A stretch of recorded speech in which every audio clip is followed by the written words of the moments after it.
Coming up, the harrowing details behind a near-fatal car crash that put one of the most revered artists of the rock era in a coma for 4 days, and the story of an exceptional song that he wrote before the accident that was an omen for a second chance in life. We take a perilous journey into a higher place, coming up next on Professor of Rock. Hey, music junkies, Professor of Rock, always here to celebrate the greatest artists and the greatest songs of all time.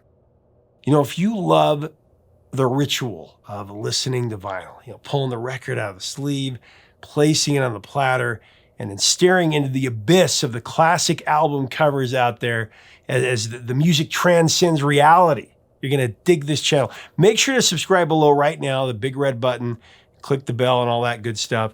And also take a gander at our Patreon. We have full interviews there. We have extra exclusive content you're not going to find anywhere else. In 1973, there was not a hotter artist on the planet than one of Earth's last living musical geniuses, Stevie Wonder. It was the period of Stevie's career when he got rid of the moniker Little Stevie Wonder for good. I feel like the world is turning on me. Stevie's 15th studio album, his Talking Book, is one of the biggest in 1972. The 2 singles from the album went to #1. He won his first Grammy Award for Best Male R&B Vocal Performance. It was for You Are the Sunshine of My Life. You are the sunshine of my life. On the 6th of August, 1973, just 3 days after the international release of Intervisions, his highly anticipated follow-up to Talking Book, Stevie was on his way to a gig in Durham, North Carolina. This was from Greenville, South Carolina. He was in a Hertz rental car that was driven by his cousin, John Wesley Harris. They were on the verge of entering Salisbury, about 100 miles from their destination, when Harris was distracted, and he failed to notice a 1948 Dodge flatbed truck right in front of him. It was being driven by a 23-year-old named Charlie Shepard. So Shepard slammed on his brakes, and the 2 vehicles smashed right into each other. Boom. The bed of the farm truck smashed through the windshield of the rental car, and it struck Stevie in the head. This is while he was asleep in the passenger seat, and he was wearing headphones. Now, there was conflicting accounts of what happened when the vehicles collided. Harris and Stevie's entourage that was following in a car directly behind, they claimed that the flatbed was carrying logs and that one of those logs burst through the windshield and it hit Stevie. But Shepard insisted that he had dropped off the logs in the delivery prior to the accident and that the bed of the truck was completely empty. Now, when the rental smashed into the flatbed, the truck began to wobble and tipping into a full roll before landing back on its wheels near an overpass. Shepard himself suffered 2 broken ankles, and he nearly lost his upper lip. Harris was badly cut and had glass from the windshield lodged in his hands. Meanwhile, Stevie Wonder was slumped over in the passenger seat, bleeding and unconscious. One of Stevie's brothers scooped up Stevie, carried his unresponsive body into their car and frantically drove him to the Rowan Memorial Hospital. While Stevie lay waiting in the intensive care unit, Shepard lay next to him, with no idea who Stevie Wonder was. Doctors from Rowan Medical arranged to have Stevie flown to Winston-Salem, North Carolina, because they didn't have experts who could deal with urgent neurological matters. Now, Stevie Wonder, musical genius, he was in a coma for 4 days while the world nervously prayed for his recovery. The Jackson 5, they were performing in nearby Greensboro. They rushed to the hospital to see their fallen friend the day after the accident. With Stevie in a coma, his friends and family tried desperately to get through to him with their words. One by one, visitors to Stevie's hospital room, they took his hand, he leaned over, and tenderly spoke to the superstar to trigger something, anything in his brain that would bring him back to life. Stevie's confidant and tour manager Ira Tucker finally broke through when he began to sing Higher Ground. He was singing Higher Ground to his comatose friend, gonna keep on trying till I reach my highest ground. Keep on trying till I reach my highest ground. After Tucker recited that line, He noticed Stevie moving his fingers in time with the beat of the song and simulating keyboard licks on his hospital bed. Miraculously, Stevie Wonder regained consciousness. Already without sight, Stevie discovered he had temporarily lost his sense of taste and smell from the accident. He feared that he'd also lost his gifted musical abilities. Now, Tucker, who was once the lead singer of the gospel quartet the Dixie Hummingbirds, he recounted that he brought a clarinet into the hospital room. And for a time, Stevie wouldn't even touch the instrument. But when he finally did, the classic Stevie Wonder smile came over his face. And the happiness of surviving the near-deadly accident overcame Stevie and his loved ones. Now, it was a slow road to recovery for Stevie Wonder. He took regular medication and he suffered from severe headaches for a solid year. His comeback also changed something deep within his soul. Stevie believed that the crash was no accident. He was convinced the whole thing was predestined. Stevie's spiritual vision was amplified when he reflected on Higher Ground, the song that seemed to revive him from his coma. To Stevie, Higher Ground was an omen for what was about to happen to him. Foreshadowing, the divine gift of a second chance at life.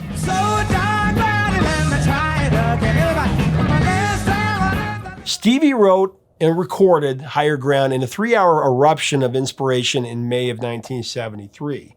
The ideas for the song were centered around a day of judgment, where a person could look back on their life and seek to do better, reach higher ground if given another chance.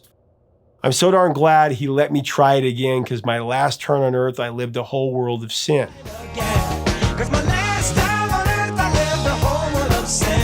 I'm so glad that I know more than I knew then.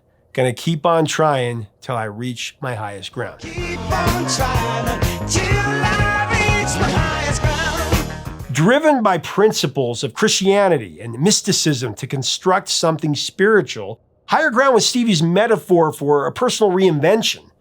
Stevie subscribed to the concept of reincarnation. He wanted to believe that there was another life, an elevated plane of existence that you need to aspire to reach.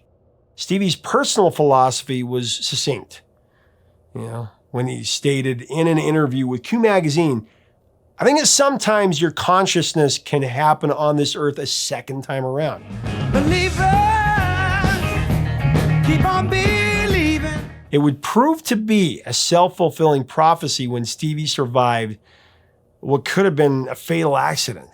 The experience transported him to a much deeper spiritual place. He became more affirmative, more optimistic. Even if the world didn't share his optimism, Stevie reevaluated his past. He gave thanks to the Almighty for being alive, and he set a course for his future.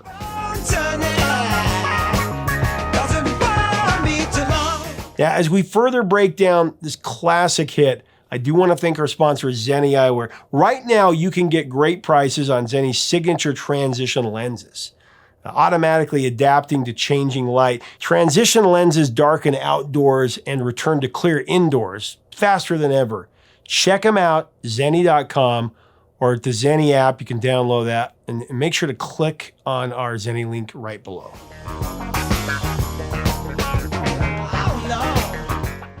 So in addition to the compelling stimulation of the song's motivational lyrics, Higher Ground is masterfully arranged with a rollicking triplet time signature. The track accelerates with a unique 12/8 rhythm shuffle that was rarely attempted in the early 70s.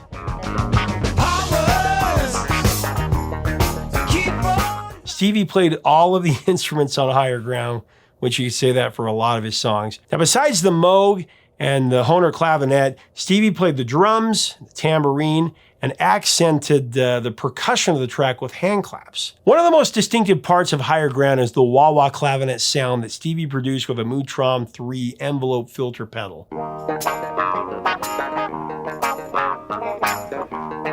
The infectiously grooving bass line was created by the overdubbing of segments from a Moog synthesizer.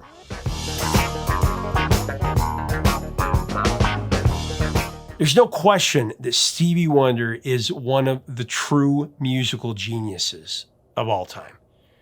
He's at the top of a very exclusive and elite club, Few artists were able to demonstrate the adroit ability to play as many instruments as Stevie Wonder, even with the benefit of eyesight. The most extraordinary facet of Stevie Wonder's genius is his incredible ability to feel. He doesn't see with his eyes. To borrow Stevie's words, he sees with his inner vision. Now, Stevie was born 6 weeks premature, and to save his tenuous life, Stephen Hardaway Morris was placed in an incubator that had too much oxygen and brought on retinopathy of prematurity, a condition that aborts the growth of the eyes and detaches the retina. 6 weeks after his birth, the ROP, as it is abbreviated, that put the infant in total blindness for the rest of his life. The truth is that Stevie never thought of his blindness as a disadvantage. Stevie was only 9 years old when he taught himself how to play the harmonica, the piano, and the drums. He wrote his first song when he was 10 years old. It was a tune called Sad Boy. When we were 10 years old, we're playing in the dirt. This led him to get signed by Motown Records. He was determined to create original compositions so he didn't have to rely on learning the work of others. I'm the saddest boy I know. So during an interview that I did a couple of years ago, I had the privilege of hearing a firsthand account of Stevie Wonder when he was this young genius.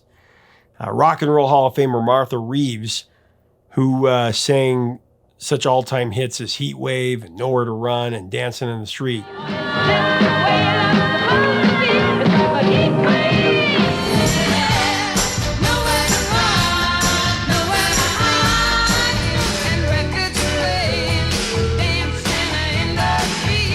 She actually started out as a secretary at Motown, and she welcomed Stevie in for the first time. Here's her short account. I know where he was coming from because he was discovered conducting a Pentecostal choir at the age of 8. You know, the Pentecostal people shout. And Stevie was conducting an adult choir when Ronald White of the Miracles saw him in a church and told him, "Hey, Barry, I know this kid you ought to see." And Barry said, "Okay, we'll bring him by after school one day." And who's sitting in the A&R department office when he arrives? Me. Stevie Wonder come in the door, and I said, "Hello, how you doing?" He said, "Hi, how are you?" I said, "What's your name?" He said, "Stevie, what's yours?" I said, "I'm Martha." He said, "Yeah, you sound like a nice person. Let me see what you look like." So he came in, he started figuring out how I look, and we fell in love. He kicked the wastebasket and realized it was something he could play, so he emptied it out and started playing the bongos. "Wait a minute, kid, you're making a mess, give me that." And I started picking up the paper. He went to the next thing, which was a typewriter. Typewriters used to have sound. Sure. He started playing rhythms on that typewriter. I said, "Oh no, there's no paper in there, you're on the ribbon, give me that, kid." And he moves from there to the telephone. Telephone makes tones. Yeah. Oh, give me that, baby, you'll call Russia, give me that. We're having a big time in that office. So someone knocks on the door. "Stevie, they're ready for you in Studio A." I realized why the kid was there. He was there for an audition. And he was anxious to go in and play all these instruments in that studio. The minute he walked down those stairs, they led him to the grand piano, the one that Paul McCartney just recently had refurbished. Mm-hmm. He sent it all the way to New York and came back, and they brought it back to the studio because he admired Motown. So I'll always love Paul McCartney. So here's Stevie playing this big grand piano. They say, "Okay, come over here," because they knew. They led him to the drums, full set of drums. He took those sticks and started playing like he had met Gene Cooper somewhere. So then they take him from the drums and they take him to the xylophone. Jack Ashford played xylophone and tambourine. Yeah. He was one of the Funk Brothers, the only living one left. Anyway, he plays with the mallets and he can play the xylophone. They have jawbones. Jawbones used to be used in a lot of sessions. Right. Sounds. He could play that. So then they sit him on a stool and they give him a bongo, the small one and the large one. He plays it like he's from Jamaica. I mean, he's playing the bongos. The next thing you know, he stands up and he has a harmonica in his little shirt pocket. I understand he was given that harmonica by the Lions Club. I recently joined the Lions Club, so I know that they give kids instruments and toys and clothes at Christmas time, the needy and the handicapped. Mm-hmm. And he takes this harmonica out and starts playing it. Barry Gordy has been observing this child at a distance, not saying anything, but just watching them take him from instrument to instrument. And he remarked, "This kid is a wonder." And that's how he became Little Stevie Wonder. I was there. I was a fly on the wall. I was observing it all and was so glad to have been there and to have been the first person to greet this remarkable youngster. I met a genius.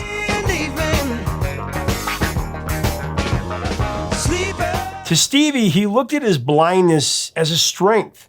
It allowed him to access areas of the mind that musicians with sight cannot explore.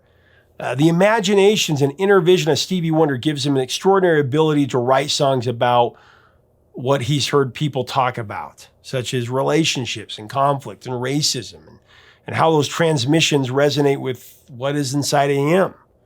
Higher Ground scaled to number 4 on the Billboard Hot 100 and the pinnacle of the Billboard Hot R&B chart, the single chart in the fall of 1973. Just stop sleeping. Following his new sense of purpose after recovering from the crash of 73, Stevie Wonder electrified modern soul, levitating to higher ground with a string of some of the greatest albums ever. Fulfillingness first finale in 74. Songs in the Key of Life in 76, the double LP that many say is his opus. And Journey Through the Secret Life of Plants, that was in 79.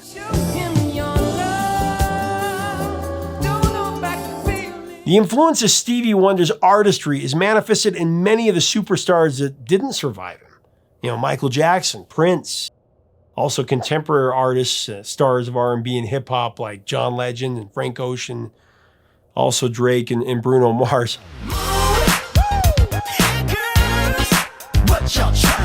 Higher Ground would also be a heavy influence for the alternative rock supergroup Red Hot Chili Peppers, one of our favorites on here.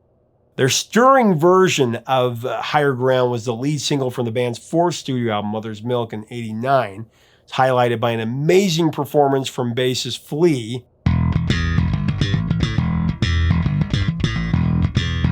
At the turn of the century, actually, Total Guitar Magazine named Higher Ground by Red Hot Chili Peppers the 2nd greatest cover in history, second only to Jimi Hendrix, his remake of Bob Dylan's All Along the Watchtower. So very high praise indeed.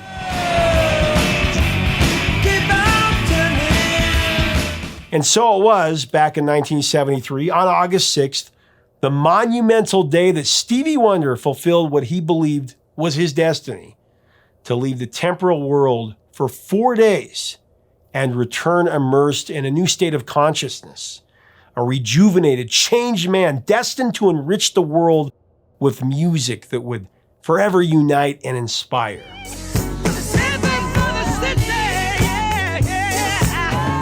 Stevie profoundly proselyted in the funky outro of Higher Ground. Don't let others bring you down, no matter how hard they try. Put your trust in a supreme being, and you will be shown the path to reach highest ground. The beautiful words of popular music's most profound musical genius. There's no doubt in my mind. Thanks so much for watching. Leave us a comment about Stevie Wonder and Higher Ground. Man, my dad had all of his classic 70s albums on 8-track. Listened to them all the time. What do you consider his greatest album, his greatest song? Let's have a great discussion below. Don't forget to subscribe so you never miss out on any of our videos. We would love to have you as part of our community. Until next time, 3 chords and the truth, my friends.